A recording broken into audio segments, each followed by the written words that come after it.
a 13.025 pies sobre el nivel del mar, donde el aire se vuelve demasiado delgado para gritar y el frío puede matar en minutos, el cuerpo de una mujer yacía abandonado en la nieve.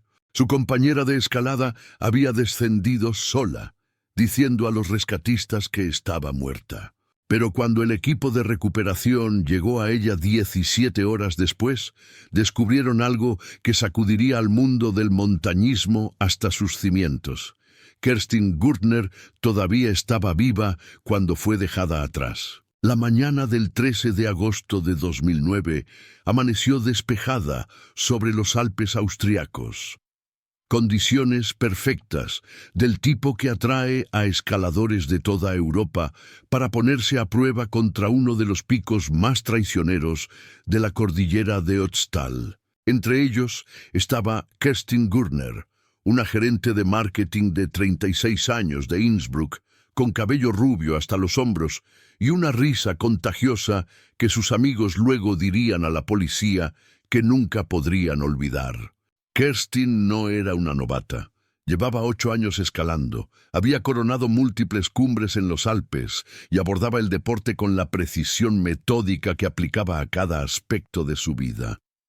Su apartamento, notarían luego los investigadores, estaba inmaculadamente organizado. Su equipo de escalada se mantenía con cuidado obsesivo. Llevaba cuadernos detallados de cada ascenso, cada ruta, cada condición climática. Pero en esta mañana en particular, Kerstin estaba escalando con alguien nuevo. Verena Holzmann tenía 41 años. Era enfermera de un pueblo pequeño cerca de Salzburgo. Había respondido al anuncio de Kerstin en un foro de montañismo buscando una compañera para la cumbre del Wildspitze, la segunda montaña más alta de Austria. Sus intercambios en línea habían sido breves, profesionales. Se conocieron en persona por primera vez en el estacionamiento del inicio del sendero a las 5:47 am. Lo que sucedió en las 14 horas siguientes se convertiría en uno de los casos más controvertidos y legalmente complejos en la historia del alpinismo alpino. Según los registros de escalada que firmaron esa mañana, Kerstin y Verena comenzaron su ascenso a las 6:15 am. La ruta que eligieron se consideraba moderadamente difícil. Cruces glaciares, algunas secciones técnicas, pero nada que debería haber representado una amenaza seria para escaladoras experimentadas con buen tiempo. El pronóstico anunciaba cielos despejados hasta media tarde. No estaban solas en la montaña ese día. Al menos otros 6 grupos de escalada intentaban la misma ruta y varios luego proporcionarían testimonio crucial sobre lo que observaron. Una pareja alemana, los Schneider, pasaron junto a Kerstin y Verena alrededor de las 9:30 am a aproximadamente 11.000 pies. Recordaban claramente la interacción. La mujer rubia, Kerstin, parecía muy enérgica, declararía luego Gerhard Schneider a los investigadores. Sonreía, hacía bromas sobre la altitud. La otra mujer, la del cabello oscuro, parecía más callada, más reservada. Recuerdo pensar que tenían diferentes niveles de energía, diferentes ritmos. Esta observación resultaría más significativa de lo que cualquiera se dio cuenta en ese momento. Para la 1:15 p.m., Kerstin y Verena alcanzaron la cumbre.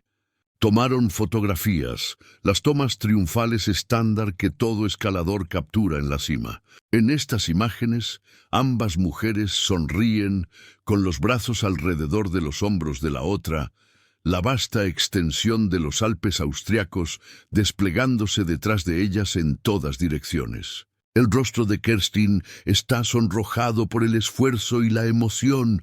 La expresión de Verena es más difícil de leer, parcialmente oculta por sus gafas de sol y capucha. Estas serían las últimas fotografías jamás tomadas de Kerstin Gurtner con vida. El descenso comenzó a la 1:45 p.m. Aquí es donde la línea de tiempo documentada se vuelve fragmentada, contradictoria y, en última instancia, condenatoria. Según la declaración inicial de Verena al personal de rescate, Todo salió mal casi inmediatamente después de comenzar a bajar. Afirmó que Kerstin de repente se desorientó alrededor de las 2:30 p.m., posiblemente sufriendo de mal de altura o agotamiento. En una hora, insistió Verena, Kerstin se había derrumbado en la nieve y era incapaz de continuar. Pero otros escaladores en la montaña ese día cuentan una historia diferente. Los Schneider, descendiendo por delante de Kerstin y Verena, informaron haberlas pasado nuevamente alrededor de las 3:00 p.m. a aproximadamente 12.400 pies. Kerstin estaba erguida y caminando por su propio poder, aunque avanzando lentamente. Les hizo un gesto con la mano. Ninguna de las mujeres parecía estar angustiada. Un escalador austriaco solitario, Franz Meyer, las encontró 30 minutos después a 12.100 pies. Su testimonio se volvería crítico para la investigación. Les pregunté si necesitaban ayuda, recordó Meyer. La mujer de cabello oscuro dijo que estaban bien, solo descansando. La mujer rubia no dijo nada, pero estaba sentada, bebiendo agua. No parecía alguien que se estuviera muriendo o incluso gravemente enferma. Cansada, sí, pero no incapacitada. En algún momento entre las 3:30 p.m. y las 5:00 p.m., algo sucedió que cambiaría para siempre la vida de ambas mujeres. A las 5:47 p.m., Verena Holzman llegó sola a la estación de rescate de montaña en el valle, sin aliento y claramente angustiada. Informó al coordinador de rescate que su compañera de escalada había muerto en la montaña a aproximadamente 12.000 pies, que ella había hecho todo lo posible, pero que Kerstin había fallecido. El coordinador de rescate, un veterano llamado Johann Steiner, con 23 años de experiencia en rescate alpino, notó inmediatamente varias inconsistencias en el relato de Verena. Dijo que su compañera había muerto, pero no lloraba. Testificaría luego Steiner. Parecía más agitada que afligida. Y cuando le hice preguntas específicas sobre la condición de Kerstin, sus síntomas, qué había intentado hacer para ayudarla, sus respuestas eran vagas. Seguía diciendo, no podía hacer nada, pero no podía explicar qué intervenciones específicas había intentado. Steiner tomó la decisión de lanzar una misión de recuperación inmediata, a pesar de que se acercaba la oscuridad. Algo en el comportamiento de Verena lo inquietó, algún instinto perfeccionado por años de experiencia con emergencias en la montaña. El equipo de recuperación, liderado por el veterano rescatista Klaus Bergmann, llegó a la ubicación de Kerstin a las 11:23 p.m. Lo que encontraron los atormentaría por años. Kerstin yacía en la nieve aproximadamente a 30 metros de la ruta principal de descenso, parcialmente protegida por un saliente rocoso. Estaba de lado, su chaqueta parcialmente desabrochada, sus guantes quitados. Signos clásicos de desvestirse paradójico, un síntoma de hipotermia en etapa tardía donde las víctimas sienten un calor intenso y comienzan a quitarse la ropa, acelerando su propia muerte. Pero Kerstin no estaba muerta. Verifiqué su pulso carotídeo inmediatamente, testificó luego Bergmann. Estaba allí. Débil, tal vez 15 latidos por minuto, pero presente. Su temperatura central era de 27 grados Celsius. Estaba en paro cardíaco hipotérmico severo, pero estaba viva. Había estado viva durante horas. El término médico es caja de hielo metabólica. A temperaturas corporales extremadamente bajas, el metabolismo humano se ralentiza drásticamente, reduciendo las demandas de oxígeno y permitiendo una supervivencia mucho más prolongada de lo que sería posible de otra manera. La comunidad de rescate tiene un dicho: nadie está muerto hasta que está cálido y muerto. Kerstin Gürtner fue llevada rápidamente montaña abajo y transportada en helicóptero al Hospital Universitario Médico de Innsbruck, donde se inició un protocolo especializado de hipotermia. Durante 3 días, El personal médico trabajó para recalentar lentamente su cuerpo, para atraer su sistema de vuelta desde el borde de la muerte. Pero lo que surgió de esos esfuerzos no era la mujer vibrante y risueña que había comenzado a subir la montaña 4 días antes. Kerstin recuperó la conciencia el 17 de agosto de 2009, a las 4:32 am, pero el daño fue catastrófico. La hipotermia prolongada y la privación de oxígeno habían causado una lesión cerebral hipóxica severa. No podía hablar, no podía caminar, no podía alimentarse por sí misma. Las evaluaciones médicas determinaron que estaba en un estado mínimamente consciente de su entorno en cierto grado, pero incapaz de comunicarse o cuidar de sí misma. La mujer que había escalado montañas ahora estaba confinada a una cama de hospital, dependiente de cuidados las 24 horas para cada función básica. Y mientras su familia se reunía alrededor de su cama, mientras se hacía evidente el alcance total de sus heridas, una pregunta consumía a todos. ¿Por qué Verena Holzman la había dejado en la montaña cuando todavía estaba viva? El inspector detective Michael Hartmann, de la Policía Federal Austríaca, fue asignado al caso el 18 de agosto. Un investigador metódico conocido por su trabajo en casos criminales complejos, Hartmann abordó la investigación con una teoría central. Esto no fue un accidente. Esto fue abandono. Pero probarlo requeriría desentrañar exactamente qué sucedió durante esas horas perdidas en la montaña. El primer paso de Hartmann fue realizar una entrevista extensa con Verena Holzman. La entrevista, realizada el 19 de agosto en presencia de su abogado, duró 4 horas y fue grabada en su totalidad. La transcripción revela a una mujer luchando por mantener una narrativa consistente. Según la declaración de Verena, Kerstin había comenzado a mostrar signos de mal de altura alrededor de las 12:00 p.m., quejándose de dolor de cabeza y náuseas. Para las 3:00 p.m., afirmó, Kerstin apenas podía caminar. Para las 4:00 p.m., Kerstin se había derrumbado en la nieve y había dejado de responder a órdenes verbales. Intenté de todo, insistió Verena. Le di agua, intenté ayudarla a caminar, pero no se movía. Simplemente yacía allí.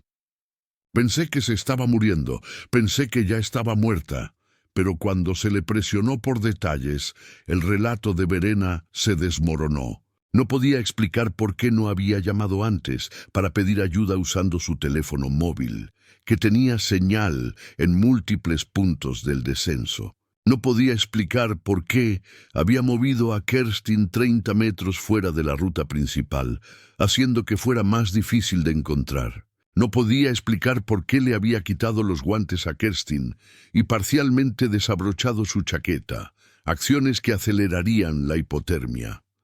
Lo más condenatorio de todo, no podía explicar las discrepancias de la línea de tiempo.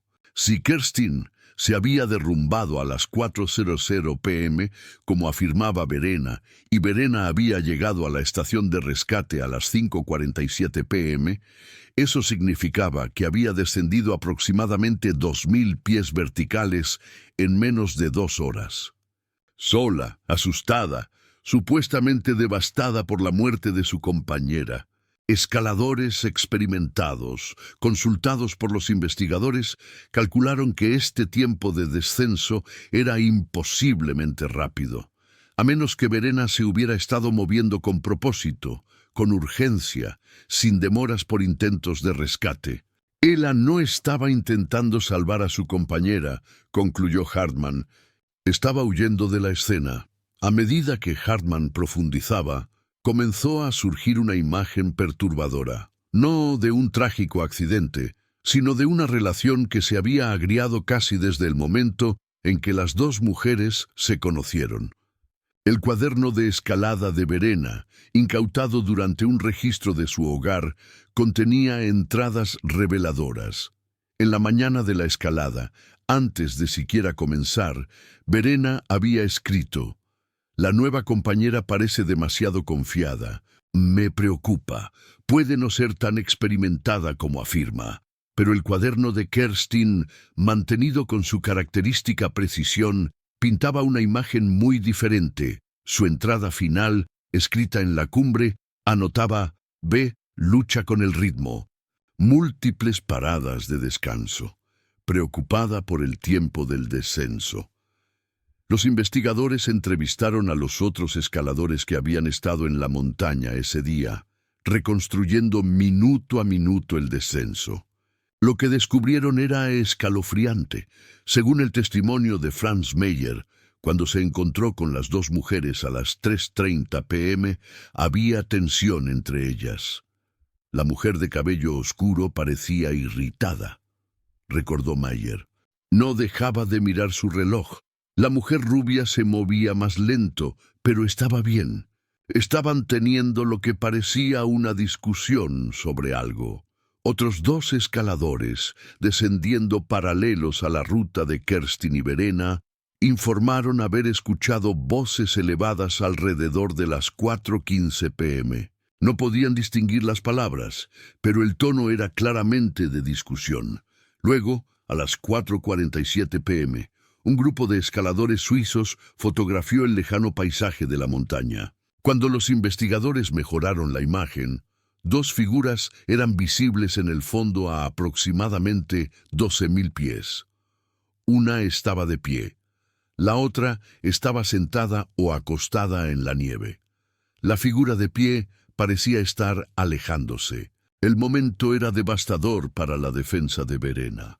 A las 4:47 p.m., Kerstin estaba viva y Verena ya la estaba dejando. Los registros telefónicos móviles proporcionaron la pieza final del rompecabezas. El teléfono de Verena se había conectado a una torre celular a las 4:52 p.m.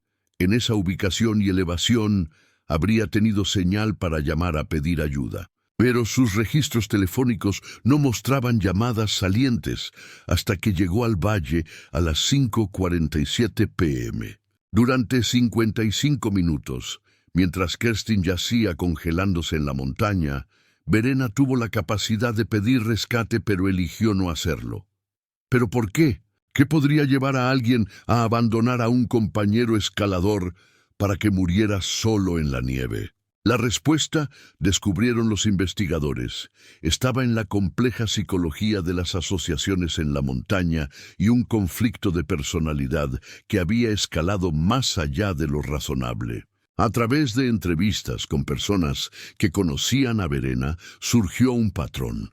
Era descrita como competitiva, rígida, alguien que no manejaba bien las críticas percibidas. Varios ex compañeros de escalada informaron que se había enojado cuando no podían mantener su ritmo preferido o cuestionaban sus elecciones de ruta. Kerstin, por el contrario, era colaborativa y consciente de la seguridad, a veces hasta el punto de ser demasiado cautelosa. Sus amigos la describían como alguien que siempre abogaría por regresar si las condiciones parecían peligrosas, incluso si significaba no alcanzar la cumbre. Los investigadores teorizaron que durante el descenso, Kerstin había querido descansar con más frecuencia de lo que Verena consideraba necesario. Quizás había sugerido que fueran más despacio, hicieran más pausas, o incluso pasaran la noche en un bivac en lugar de forzar a través de la fatiga. Y Verena, ansiosa por la oscuridad que se acercaba, se había negado. La discusión había escalado, y en algún momento Verena tomó una decisión que destruiría la vida de ambas. Continuaría bajando sola, dejando a Kerstin a su suerte. Informaría que estaba muerta para evitar la responsabilidad. Pero no había contado con la increíble voluntad de supervivencia de Kerstin, ni con el instinto de un coordinador de rescate de que algo no estaba bien. El 15 de marzo de 2010, Verena Holzman fue formalmente acusada de intento de asesinato y omisión de prestar socorro. El juicio comenzó el 8 de noviembre de 2010 en el Tribunal Regional de Innsbruck e inmediatamente captó la atención nacional. El caso de la Fiscalía fue metódico y condenatorio. presentaron las discrepancias en la línea de tiempo, los testimonios de los testigos, la fotografía mejorada, los registros telefónicos. Llevaron expertos médicos que testificaron que Kerstin habría sobrevivido si el rescate se hubiera llamado incluso una hora antes.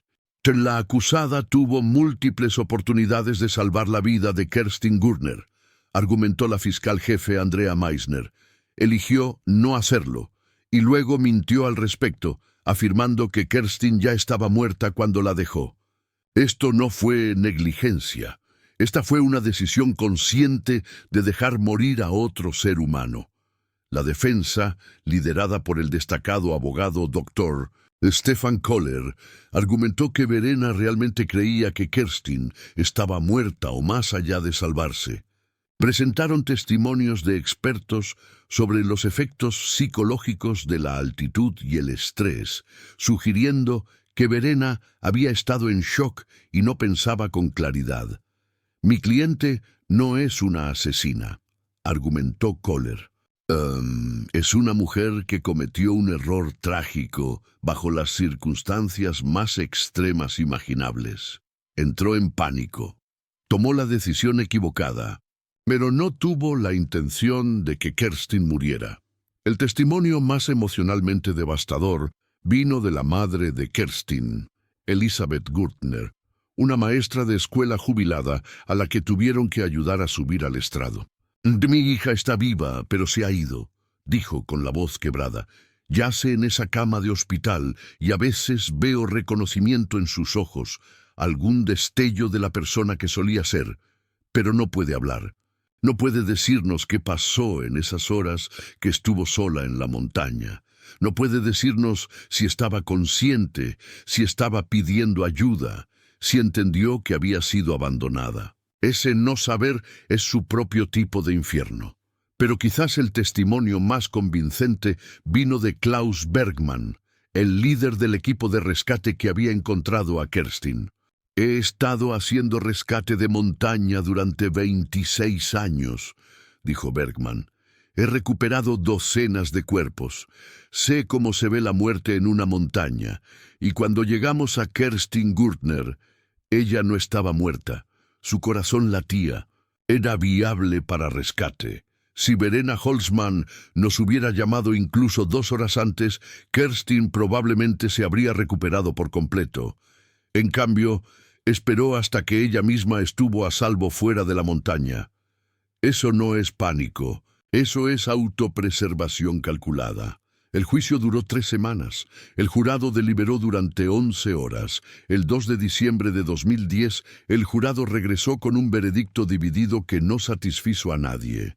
Verena Holzman fue absuelta de intento de asesinato. El jurado determinó que, aunque sus acciones eran reprensibles, la fiscalía no había probado más allá de toda duda razonable que había tenido la intención de matar a Kerstin. Sin embargo, fue condenada por omisión de prestar socorro y negligencia grave, causando lesiones corporales graves. El juez la sentenció a 4 años y 6 meses de prisión. Usted tenía una obligación moral y legal de ayudar a su compañera de escalada, declaró el juez Hermann Bruckner en la sentencia. Tenía los medios para hacerlo. Eligió no hacerlo. Y como resultado directo de sus elecciones, Kerstin Gurtner ha sido condenada a una muerte en vida. Cumplirá su tiempo sabiendo que le robó el futuro a una mujer vibrante y realizada. Verena no mostró emoción mientras se leía la sentencia. Su apelación fue denegada en abril de 2011. Pero para muchos en la comunidad de escalada y la familia de la víctima, la sentencia pareció terriblemente inadecuada. 4 años y medio por destruir una vida se sintió como una burla a la justicia. «Saldrá en 3 años con buen comportamiento», dijo Elisabeth Gurtner fuera del tribunal. «Podrá caminar libre, reanudar su vida, escalar montañas de nuevo si quiere.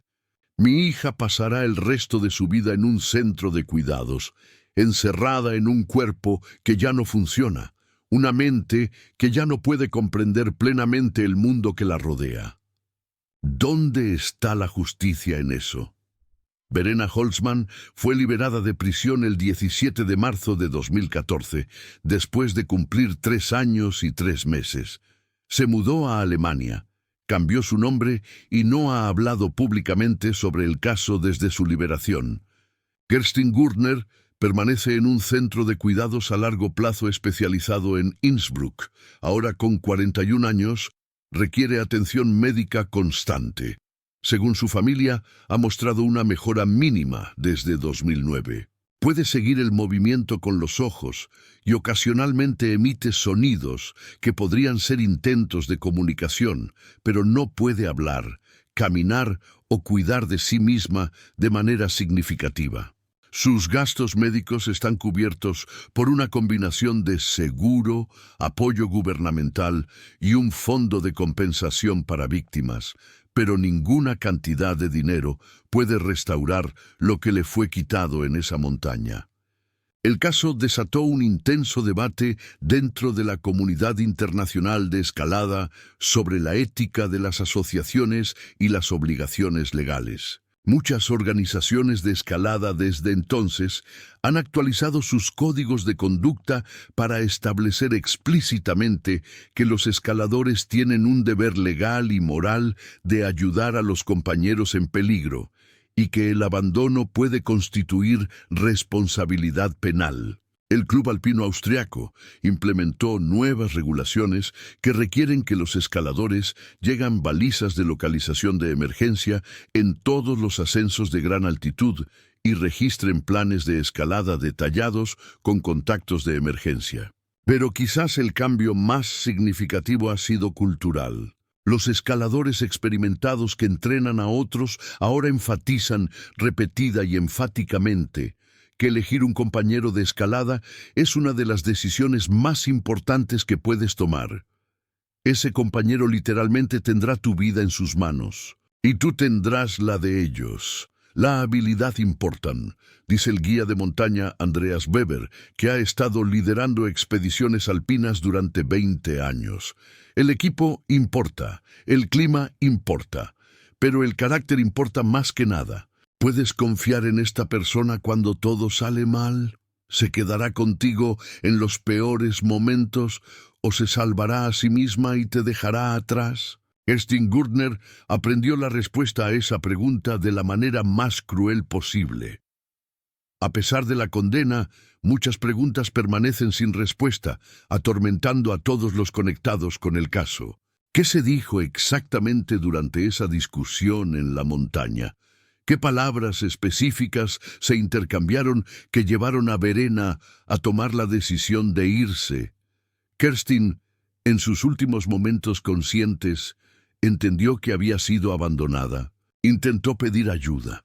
Observó la figura de Verena desapareciendo montaña abajo, dándose cuenta con creciente horror de que el rescate no llegaba. Y quizás lo más inquietante, si Kerstin se había estado moviendo más lento de lo que Verena quería, si había sugerido descansar o regresar, ¿estaba en realidad mostrando un mejor juicio? ¿Era su cautela la elección responsable y la fiebre de cumbre de Verena y su frustración con un ritmo más lento literalmente le costaron a Kerstin su vida? El doctor Heinrich Müller, un psicólogo especializado en comportamiento en gran altitud, ofrece una perspectiva escalofriante. Lo que le sucedió a Kerstin Gürtner representa uno de los aspectos más oscuros de la naturaleza humana, explica Müller. Cuando estamos bajo estrés, cuando tenemos miedo, cuando sentimos que nuestra propia supervivencia está amenazada, algunas personas harán cualquier cosa para salvarse. La empatía se apaga, el razonamiento moral se distorsiona. La otra persona deja de ser un ser humano con una familia y un futuro y se convierte en un obstáculo, una carga, algo que debe abandonarse para que podamos sobrevivir. Pero esta explicación, aunque psicológicamente sólida, ofrece poco consuelo a aquellos que amaban a Kerstin. Era una buena persona, reflexiona Anna, la hermana menor de Kerstin. Era voluntaria en un refugio de animales.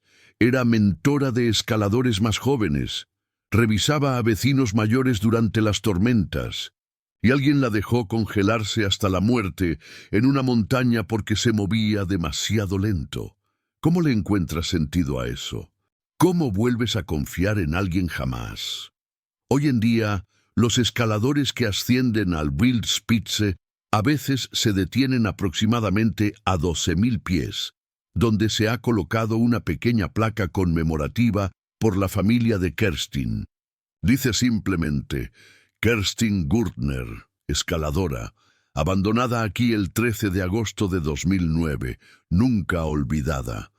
Algunos dejan flores, otros dejan notas. La comunidad de escalada, a pesar de su ocasional crueldad, no ha olvidado lo que le sucedió a Kerstin Gurtner. Elisabeth Gurtner visita a su hija 3 veces por semana, leyéndole, poniendo música, hablando sobre recuerdos familiares, sin saber nunca cuánto, si acaso algo, comprende Kerstin. A veces creo ver algo en sus ojos, dice Elisabeth, algún destello de reconocimiento, alguna parte de mi hija todavía allí, atrapada. Le cuento sobre el juicio, sobre la condena, sobre cómo el mundo sabe lo que le pasó. Le digo que no murió sola en esa montaña. Aunque alguien intentó que así fuera, le digo que es una sobreviviente. Pero la pregunta permanece. ¿De qué exactamente sobrevivió Kerstin? El caso de Kerstin Gurtner nos obliga a confrontar verdades incómodas sobre la naturaleza humana, sobre la delgada capa de civilización que usamos hasta que somos probados por circunstancias extremas. Desafía la noción romántica de la escalada de montañas como una búsqueda noble donde los compañeros se unen a través de dificultades compartidas y confianza mutua. A veces, la montaña revela no nuestro mejor yo, sino nuestro peor. Y a veces, como Kerstin Gurtner aprendió de la manera más terrible posible, el mayor peligro en una montaña no es la altitud, el clima o el terreno. Es la persona que escala a tu lado. En ese día de agosto de 2009, a 13.025 pies sobre el nivel del mar, donde el aire es delgado y el frío es despiadado, una mujer fue dejada para morir. Que haya sobrevivido siquiera es un testimonio de la notable resistencia del cuerpo humano. Que nunca volverá a vivir realmente es un testimonio de la oscuridad que puede acechar en el corazón humano. La montaña fue testigo de todo. La montaña guarda sus secretos, y en algún lugar de los recovecos del cerebro dañado de Kerstin Gurtner, los recuerdos de esas horas sola en la nieve permanecen encerrados, inaccesibles, una historia que nunca será contada por completo. Se hizo justicia, en la medida en que se puede hacer justicia en tal caso, pero nada puede devolverle a Kerstin Gurtner lo que le fue quitado en el Wildspitze, su futuro, su independencia, su voz. Ella escaló buscando triunfo. Encontró traición, y la montaña, indiferente al sufrimiento humano, permanece eterna.